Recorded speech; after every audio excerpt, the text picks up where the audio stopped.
أقسم بهذا البلد وأنت حل بهذا البلد ووالد وما ولد لقد خلقنا الإنسان في كبد أيحسب أن لن يقدر عليه أحد يقول أهلكت مالا لبدا أيحسب أن لم يره أحد ألم نجعل له عينين ولسانا وشفتين وهديناه النجدين.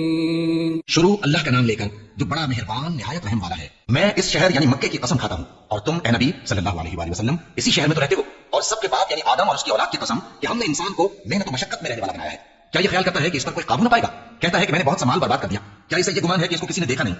بھلا ہم نے اس کو 2 آنکھیں نہیں دی اور زبان اور 2 ہونٹ نہیں دیے، یہ چیزیں بھی دی اور اس کو خیر و شر کے دونوں راستے بھی دکھا دیے. فلقتحم العقبة وما أدراك ما العقبة فك رقبة أو إطعام في يوم ذي مسغبة يتيما ذا مقربة أو مسكينا ذا متربة ثم كان من الذين آمنوا وتواصوا بالصبر وتواصوا بالمرحمة أولئك أصحاب الميمنة والذين كفروا بآياتنا هم أصحاب المشأمة عليهم نار مؤصدة. مگر یہ گھاٹی پر سے ہو کر نہ گزرا، اور تم کیا سمجھے کہ گھاٹی کیا ہے؟ کسی کی گردن کا چھڑانا یا بھوک کے دن میں کھانا کھلانا، کسی رشتہ دار یتیم کو یا مٹی میں پڑے کسی نادار کو.